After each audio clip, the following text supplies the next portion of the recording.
Welcome to Central Scotland Motorhome Hire. You guys will be desperate to get on your holiday. I'm going to show you around about our brand new Volkswagen camper. First of all, we'll show you the fuel cap. To get the fuel cap, open the passenger side and open the flap. Diesel is in the top one and it's AdBlue in the bottom one. Now we will put it out full of AdBlue. But should for any reason the AdBlue light come on, top it up with AdBlue. You'll get it from the petrol station and we will reimburse you if you keep the receipt. And to close it, just simply close the door. Inside the cab at the passenger side, we have a mini toolkit just in the glove compartment, and should you get a puncture, the puzzle nut is inside this aluminous bag here. But obviously we've got full RAC cover in the vehicle, and if you need to call them, the number should be on a sticker on the window, but if not, will be in the booklet that goes with the vehicle.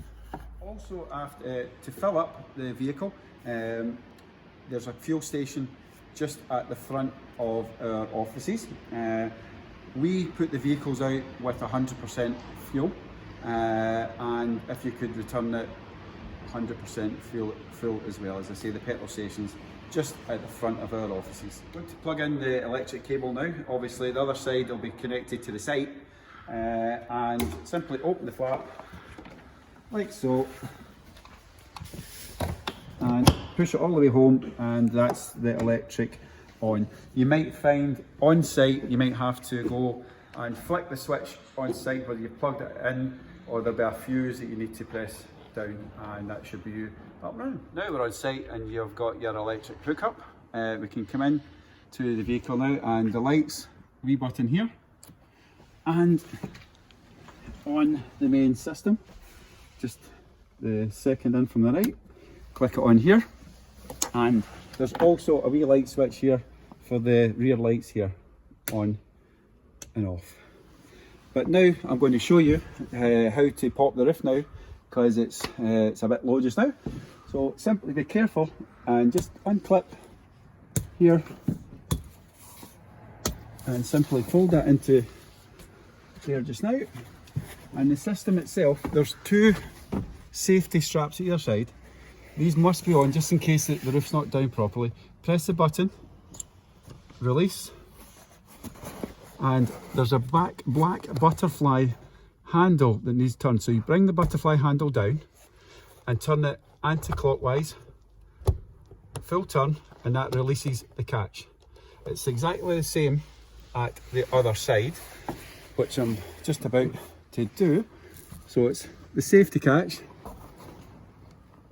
butterfly switch down, and give it anti-clockwise, almost a full turn. That it now releases both catches. The roof is now ready to pop up.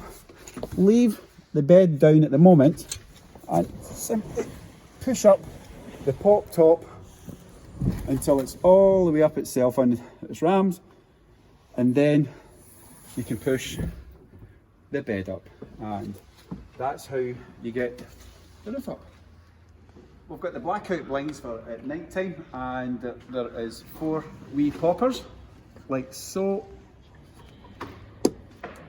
Simply click in and click in, and there's one at the front above the passenger side, another one above the driver's, and the same at the other side, and they simply just pop in like so.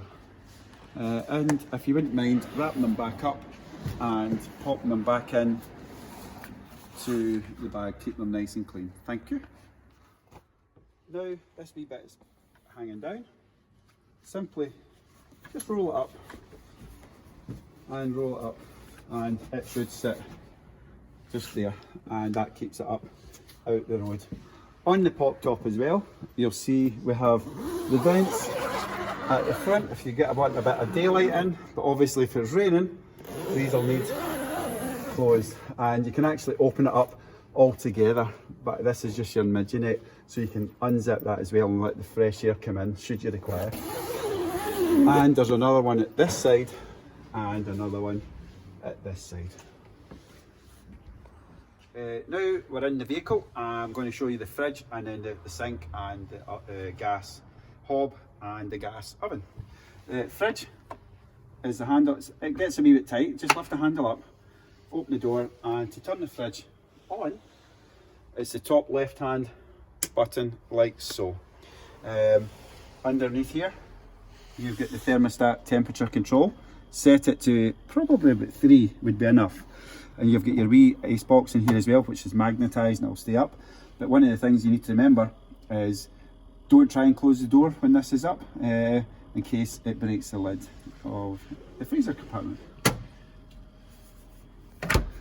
Up here, I've not got water in the vehicle just now. It's not, we've not filled it up with water yet, but it's your on and off sink. It's self-explanatory. And to close this down, this tap simply just twists round to the left so that this lid can actually come down. You've now got the gas.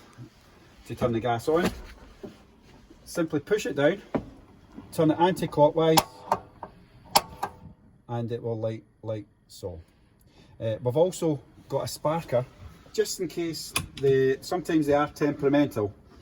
Even though this is a brand spanking new vehicle, this one that we noticed isn't working properly.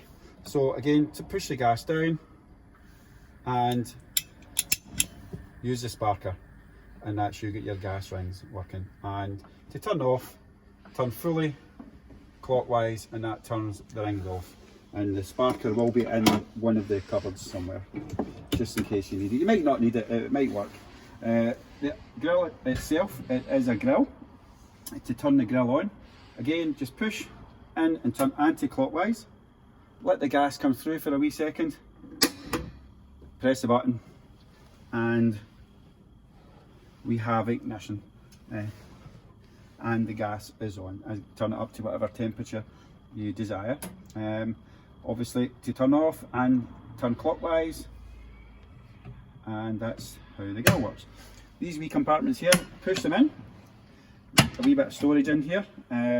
If you can, please don't cover the vent. It's obviously with the gas, etc. It needs a vent for legal reasons there.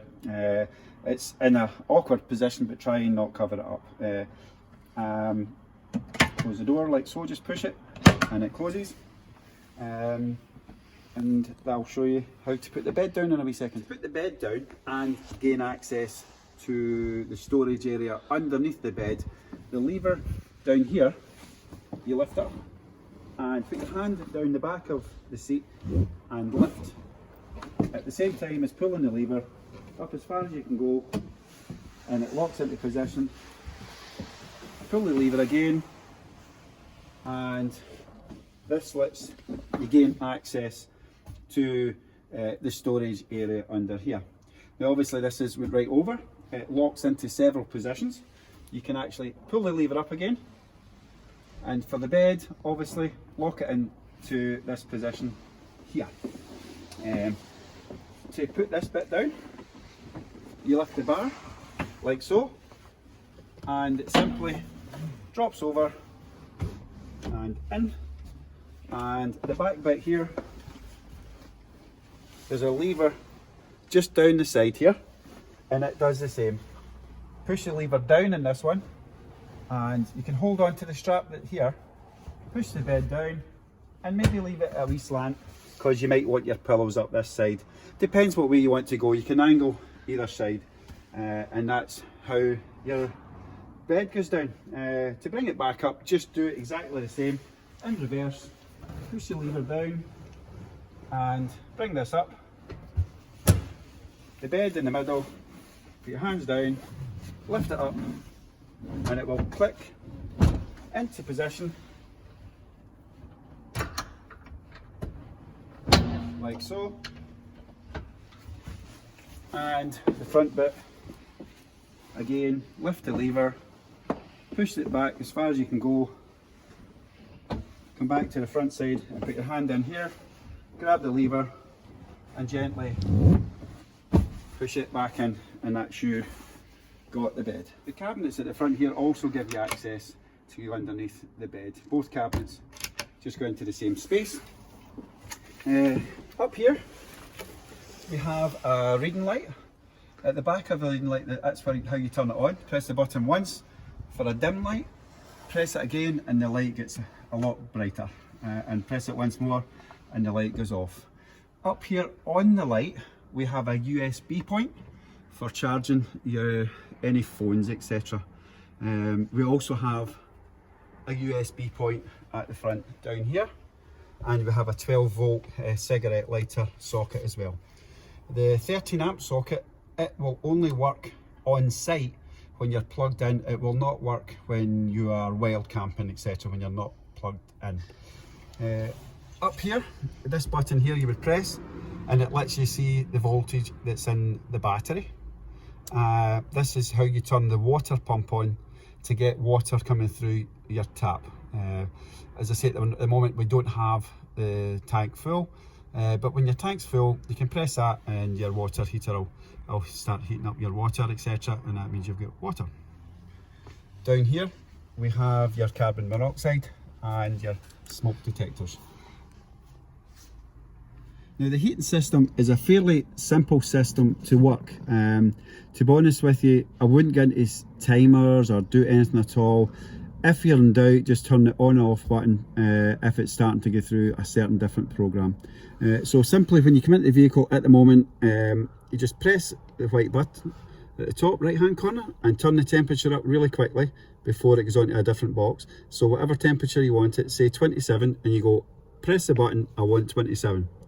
Now the heater will take approximately maybe 2 to 3 minutes to start heating up. You won't hear an instant like click like a fan heater coming on, etc. It will take a good 2 to 3 minutes before the heater actually works. Again, your temperature, if you want to turn it down, just simply turn it down if it's too warm and press I want 21 by pressing the black button, and it'll stay at 21.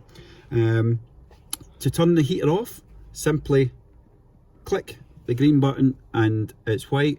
Now it will again take about 2 to 3 minutes for the heater to cool down, and eventually it will switch itself off.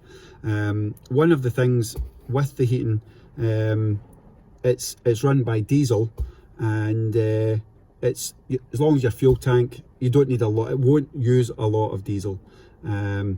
But that's all you need to do with the diesel here. One of the most important things you need to do before you start driving away from the site is make sure that the electricity is off in the rear cabin. Keep the fridge on and that'll keep it nice and cool, but make sure the water pump is off because the water's swishing about, the pump might be trying to work, etc.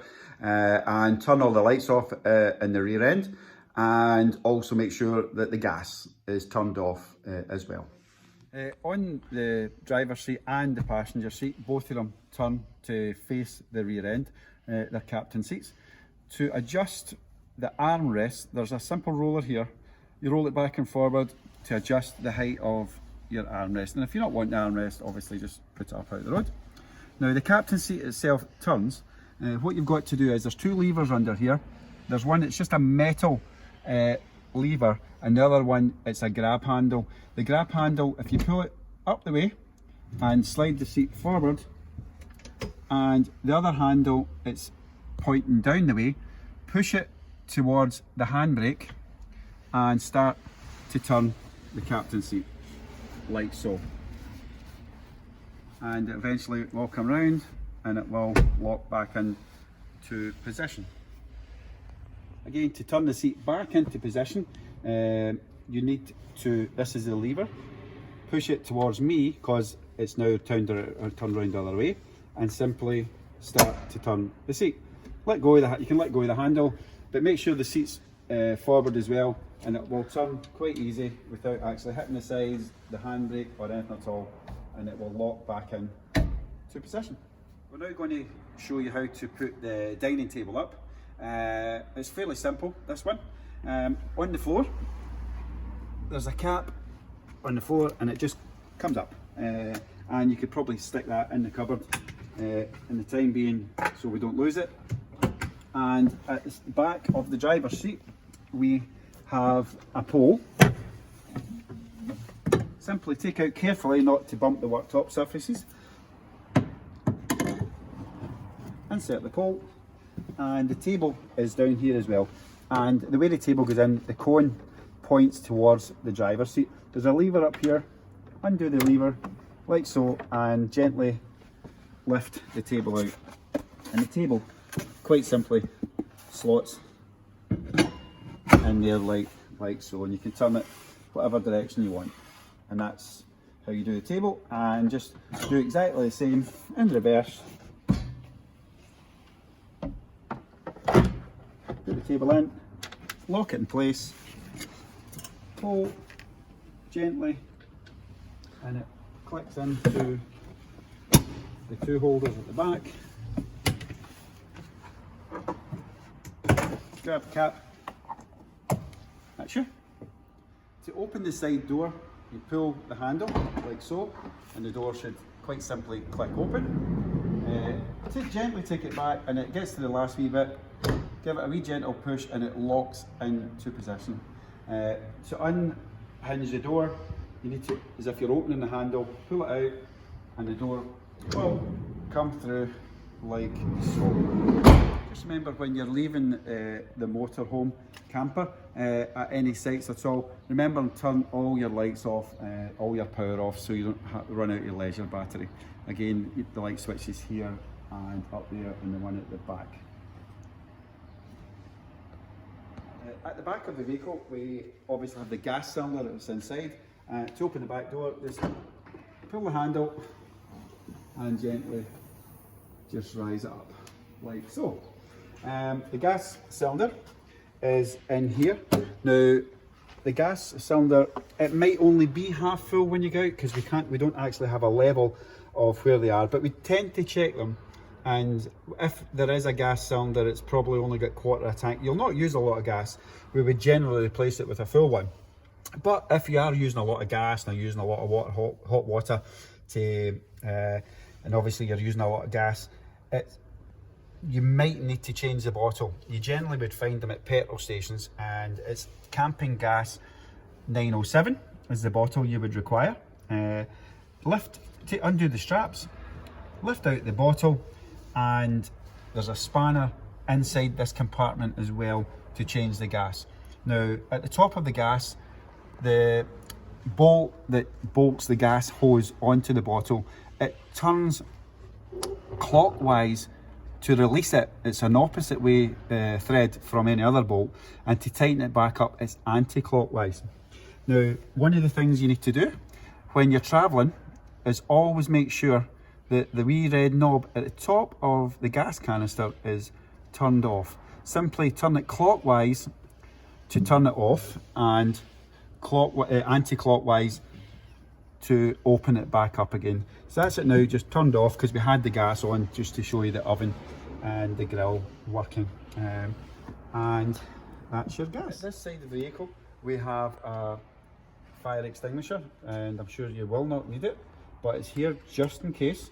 There's also another wee door here just to get in to access underneath the seat for storage. There is a jack here, but as I said earlier on in the video, we have full RAC cover should you need to contact them if you get a puncture, etc. So you'll not need the jack at all, and the puzzle nuts in the front glove compartment. The rear here, the handle at the left hand side that I showed you earlier on, to put the bed down, push it down, and this comes down here. It could be used as a seat at the back end. You could possibly sit while the scorching sunny weather is out and you're getting shade, or it could be raining, but I'm sure it won't. Again, to bring this down, this lets you into another compartment just at the side here. All you do is push the compartment, and you've got another big wee wardrobe in here as such. The vehicle is also fitted with blinds all the way through the rear window. It's got blinds on the side and right round, etc. The vehicle has lots of wee compartments.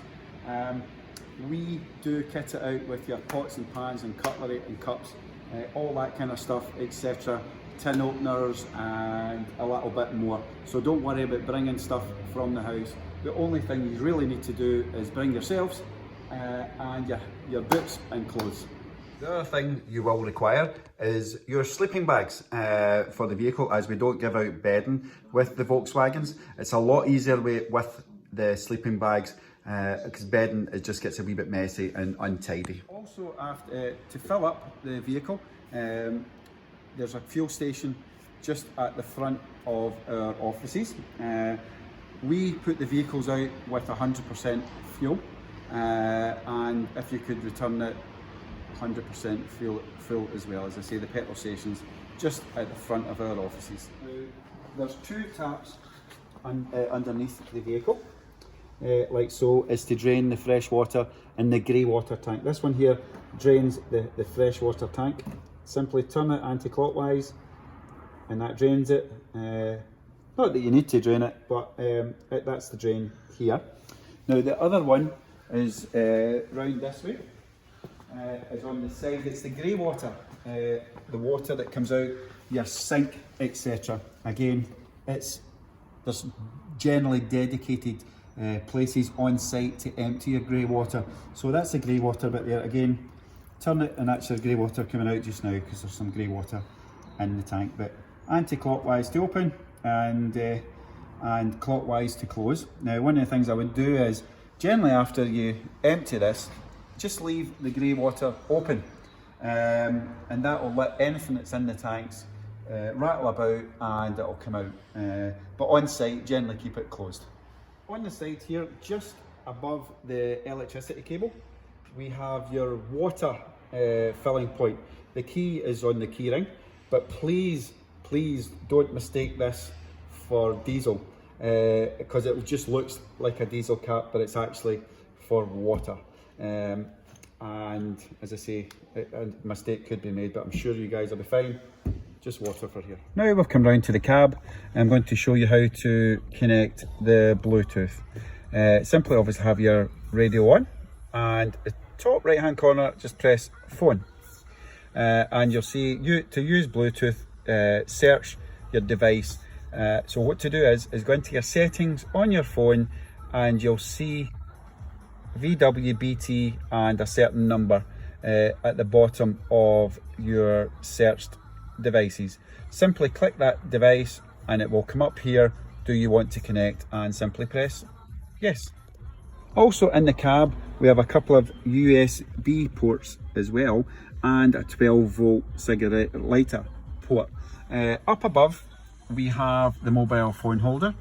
One of the things with the holder is it's all worked by pressing the button at the right hand side. Simply press the button and you'll see the arms are opening out as wide as that.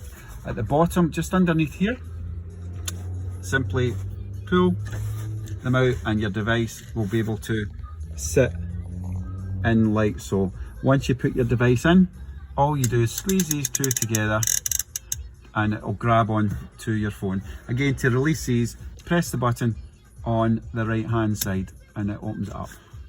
The Volkswagen T6 is also fitted with folding in mirrors electronically. All you do is move it round down to the 7 o'clock position and the mirrors will fold in for parking. There's also a heating set on it if you want to heat the mirrors. You've got your typical window buttons and your child lock to lock the doors at the back. To turn the captain's seat in the driver's side, it's a wee bit more awkward, but the backrest, what to do is bring it forward, turn it anti-clockwise like so, the wee lever facing down the way, push it towards the handbrake and start to turn the seat. The other handle, bring it back up, slide it towards here, and as you can see, it's going to start missing. Keep an eye on your left hand side for the cog that adjusts the back seat, because that will scrape off the side wall here. But all you need to do is lift the handle, slide the seat back again, and that's you got it into position, and then adjust your backrest again to whatever position you want, and again up and down with the seat and get it into position, whatever position that you require. Again, to bring it back round, just simply do it all in reverse. Now I'm going to show you a small clip of how to use the Portaloo if you have requested one for the Volkswagens.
To put the roof back down, I would suggest turning the captain's seats round facing this direction into the back end of the vehicle. It just makes it easier to work with. Bring down the cover like before, bring down the bed, and up above there's two black straps. You would just grab them and start to bring the canopy down. But one of the most important, get to a point and it'll just pop, and it'll get to a point where the grey tent like material, pull it in on top of the bed. Make sure there's nothing sticking out the sides. You might find if someone else is there with you, they maybe just make sure it's all tucked in and the sides are all pulled in towards the bed. When that happens, simply all the greys in from the front, bring it down like so. Now up here you've obviously got the butterfly clips again. Just make sure the grey material is out the road and bring this down, clip it on like so, and give the butterfly handle a turn until it won't turn clockwise anymore. So that's it turned down, butterfly clip up, and the extra safety straps just in case. And the same over at this side. Move the grey material out of the way, bring the strap down, clip it in, turn it clockwise, full turn. That's it strapped in, butterfly clip up out the road, strap in. Then all it leaves is your cover to simply pop back in and pop the 4 clips like so. You guys are almost all set to go now. That's the video. Any questions at all, please let us know and we will try and help you out with anything at all. One of the things we ask, if you've collected the vehicle at 2 o'clock, we generally ask that the vehicle is back at 11 o'clock at the end of your hire. One of the things we ask is it's all fueled up, you've got all your luggage out, and the keys is physically handed over at 11 o'clock. I know it's a bit of a bummer, I've got to ask, we've got customers probably going out behind you, and we need to get it all cleaned out for these guys and COVID free, etc. So if you don't mind, if you could return back at your scheduled time that we've arranged before you actually leave. So all you need to do now is sign all the disclosure forms and your hire agreement, etc. And you guys will be ready to go. And thank you very much for renting from Central Scotland Motorhome Hire, and have a safe journey.